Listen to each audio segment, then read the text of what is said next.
नमस्कार साथियों, मैं प्रियंका डिस्ट्रिक्ट हापुड़ से उपस्थित हूँ आप सभी के समक्ष एक नई जानकारी के साथ। साथियों 26 तारीख को और ऐसे 26 तारीख को हमारे डिस्ट्रिक्ट में और ऐसे ही अलग अलग डिस्ट्रिक्ट में अलग अलग डेट्स में नेट का एग्ज़ाम हमारे बच्चों के लिए स्केड्यूल्ड हुआ है जो हमें संपन्न कराना है। तो साथियों उसी एग्ज़ाम के कुछ सैम्पल पेपर्स आज मैं आपके साथ शेयर करने वाली हूँ।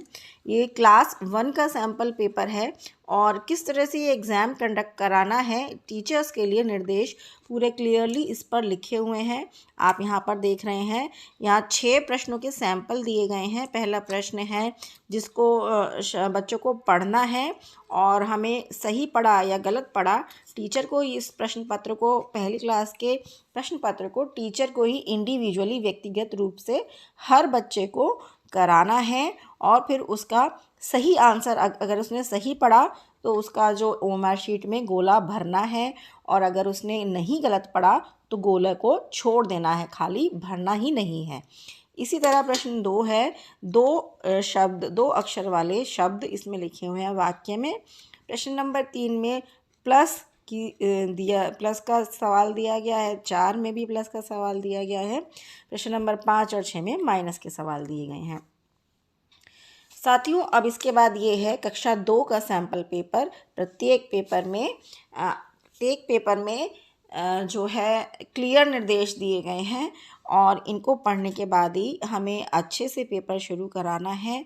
कक्षा 2 का पेपर भी शिक्षक को ही इंडिविजुअली हर बच्चे से बुलाकर अलग अलग व्यक्तिगत रूप से कराना है और इसमें भी वही चीज़ है, अगर बच्चा सही उत्तर देता है तो काले बॉल पेन से हमें गोले को भरना है वरना खाली छोड़ देना है। ठीक है, यहाँ कक्षा 2 के पेपर में पहले प्रश्न में एक अनुच्छेद दिया गया है और उसके बाद उस अनुच्छेद आधारित प्रश्न दिए गए हैं जिनका उत्तर बच्चों को देना है। इसके बाद इसमें मैथ के जो हैं 3 प्रश्न सैंपल में दिए गए हैं जिसमें 2 अंकीय जोड़ वाले प्रश्न हैं और 2 अंकीय बिना हासिल के इसमें घटा वाले प्रश्न हैं। इस तरह से एक ये सैंपल पेपर हम इसकी मदद से अपने बच्चों की तैयारी करा सकते हैं कि किस प्रकार से हमारा पेपर आने वाला है। ये कक्षा 3 के लिए सैंपल पेपर है।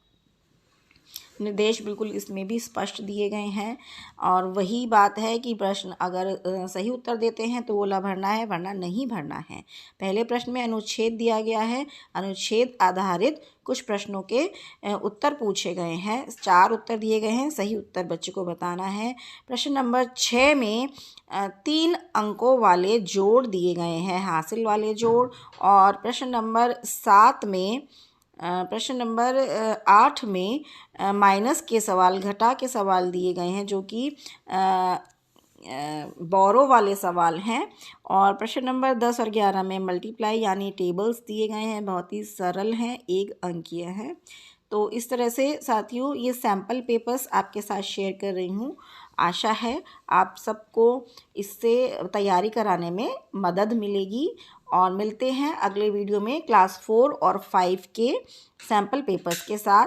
तब तक के लिए धन्यवाद, थैंक यू, आभार।